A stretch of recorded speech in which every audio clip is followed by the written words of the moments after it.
लेकिन इस बीच एक बड़ी खबर, यूएनएससी में तालिबान का क्रूर चेहरा सामने आया है। अफगान राजदूत बोले 20 आतंकी संगठन तालिबान के साथ 10,000 से ज्यादा विदेशी आतंकियों के साथ मदद कर रहे हैं। 20 आतंकी संगठन है तालिबान के साथ, एक दो नहीं, एक दो के नाम हम जानते हैं, लेकिन ये यहां पर अफगान राजदूत का बयान है कि 10,000 से ज्यादा विदेशी आतंकी मदद कर रहे हैं अफगानिस्तान में तालिबानियों की। अप्रैल से अब तक तालिबान ने 5,500 से ज्यादा हमले किए हैं और तालिबान की वजह से मौत, तबाही ये देखने को मिल रहा है। अफगानिस्तान में बढ़ गई है ये। यूएनएससी में तालिबान के मददगार को एक्सपोज तो किया गया है, लेकिन नजीबुल्लाह एक बार फिर मैं आपके पास आऊंगा। इस जो मैंने सवाल यहां पर पूछा था दीपक सर से, क्या इस पूरे खुलासे के बावजूद दुनिया के देशों से उस तरह का समर्थन आपको मिल रहा है जो मिलना चाहिए था? और क्या ये जो आतंकी हैं ये केवल पाकिस्तान से आ रहे हैं या किसी और देश से भी आ रहे हैं? देखिए, जहाँ तक दुनिया से जो हमें मिलना चाहिए था मिला कि नहीं मिला, यही मसला है कि यहाँ, जैसे मैंने पहले बताया कि सिविल वॉर नहीं है, यहाँ प्रॉक्सी वॉर चलते हैं और रीजनल पावर्स और अमेरिका की अपनी इंटरेस्ट है। सबसे ज़्यादा जुल्म तब हुआ जब 29 फरवरी 2020 को दोहा में तालिबान और अमेरिका के दरमियान जो एग्रीमेंट हुआ, मतलब एक सुपर पावर एक फ्रैक्शन के साथ जंगबंदी जो हुई थी फेब 2020 में। अफगानिस्तान का फ्यूचर वो डिसाइड करते हैं और अफगान गवर्नमेंट, अफगान अवाम की राय नहीं ली जाती। उसके बाद मतलब यूएन अभी तक खामोश है, दुनिया खामोश है। मसला ये है कि यूएन जैसे इदारे वो इंटरनेशनल फंडेड पे चलते हैं, उसमें सबसे ज्यादा जो हिस्सा है वो अमेरिका का है और अमेरिका अपनी पॉलिसी के मुताबिक यहाँ चल रहा है। अमेरिका जब यहाँ से निकल रहा था, जब आया था तो जो कह रहा था और जब निकल रहा था वो उसमें 180 डिग्री चेंजेस थे, क्योंकि लड़ाई यहाँ पे अपनी शिद्दत पे थी, टेररिज्म अपनी शिद्दत पे थी।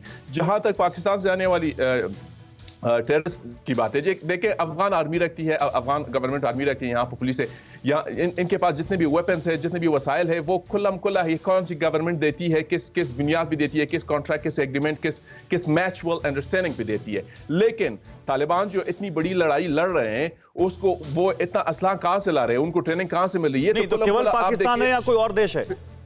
पाकिस्तान, ये पेशावर में उनके लिए फंडराइजिंग हो रही है, मतलब दिन दहाड़े लोग निकल रहे हैं और वो उनकी वीडियोस बनती है। पाकिस्तानी इंटीरियर मिनिस्टर खुद कह रहे हैं कि इनकी फैमिलीज यहाँ रहती है, इनके जो जख्मी है वो यहाँ आते हैं, इनके हॉस्पिटल में उनकी ट्रीटमेंट होती है और उनकी डेड बॉडीज यहाँ आती है। ये तो पाकिस्तान खुद कह रहा है, मतलब उनकी गवर्नमेंट के लिए, अवाम भी नहीं कह रही। जब वो खुद कह रहे हैं तो पाकिस्तान के अलावा कोई और है ही नहीं है, वो खुद ये सब कुछ कह रहे हैं। ठीक बात है, मैं आता हूं आपके पास। देखिए, इस बीच एक बड़ी कामयाबी अफगान फोर्सेस को मिली है, वो भी बताना चाहिए। अफगानिस्तान से इस वक्त की सबसे बड़ी खबर हेलमंद से आ रही है। तालिबान का टॉप कमांडर ढेर किया गया है। तालिबानी कमांडर मावलावी हिजरत एयर स्ट्राइक में मारा गया है। पिछले कुछ घंटों में 47 तालिबानी आतंकी ढेर हुए हैं और मिनिस्ट्री ऑफ डिफेंस अफगानिस्तान की तरफ से यह बताया गया है कि तालिबानी कमांडर मावलावी हिजरत एयर स्ट्राइक में मारा गया है। नजीबुल्लाह, इस पर एक कमेंट आपका ही, उसके बाद मैं अपने दूसरे एक्सपर्ट्स के पास आता हूं। ये कितनी बड़ी कामयाबी? देखिए, यहाँ पे हर रोज इनके अक्सर कमांडर्स और उनके जो सो कॉल्ड गवर्नर्स है वो भी मारे जाते हैं। इसमें कोई शक नहीं है कि इनके मोराल में काफ़ी कमजोरी आएगी, मतलब वो काफ़ी वीक हो जाएगी उनका मोराल साइकोलॉजिकली तालिबान का, क्योंकि इनके कमांडर्स और गवर्नर्स मर रहे हैं और दिन ब दिन ये चीज़ें ज़्यादा होती जा रही है। और अब से एयर स्ट्राइक सपोर्ट भी मिलना हुआ, तो मेरे ख्याल से कि वो ये तो आपने बड़ी बात सही बोली। मैं इसलिए शुरू में ही मैंने आपसे सवाल पूछा था कि मुझे काबुल में आप हैं तो आप ज़्यादा अच्छे से बता सकते हैं। देखिए, TV9 की क्रू गई थी काबुल से लेकर हम आगे तक, जहाँ पर वॉर हो रही है, जहां पर तालिबान और अफगान फोर्सेस लड़ रही हैं, वहां तक हमने कवरेज की। लेकिन आज जब हम आपसे बात कर रहे हैं, आज वहां पर ग्राउंड पर रियलिटी क्या है? तालिबान को अपर हैंड हम देख के पास अपर हैंड है या अफगान फोर्सेस सही से उनको काउंटर कर रहे हैं और रोक रहे हैं उनको? क्योंकि अभी हमारे पास एक खबर यह भी है कि निमरोज तक उन्होंने छीन लिया अफगान फोर्सेस से। जी, इसी पे हम बात है। देखिए, अफगानिस्तान की 34 या 34 प्रोविंसेस है, सूबे हैं, और उसमें से 2 सूबे कल परसों, मतलब निमरोज और जोजान, वो तालिबान ने छीन लिए हैं। और जोजान पे तो एयर स्ट्राइक कल रात को हुआ है, वो अब 2 घंटों में अफगान गवर्नमेंट के पास आएगी। तो 34 में से अगर 33 सूबे अफगान गवर्नमेंट के पास हो और एक सूबा 1-2 दिन के लिए उनके पास हो, तो इससे आप खुद अंदाजा लगा रहे हैं कि किसका हाथ हावी है। तो इसमें कोई शक नहीं है कि अफगान गवर्नमेंट, अफगान वो तो दावा करते हैं 85%, ये मालूम है, कोई एग्जैगरेट करते हैं और वहां पर वो साइकोलॉजिकल वॉर भी करते हैं, कम्युनिकेशन वॉर भी वो कर रहे हैं। लोगों के अंदर ये भय ला रहे हैं कि देखिए हम ज्यादा फैल रहे हैं, ज्यादा आ रहे हैं। लेकिन 400 से ज्यादा जिले, कितने जिले होंगे इस वक्त तालिबान के पास?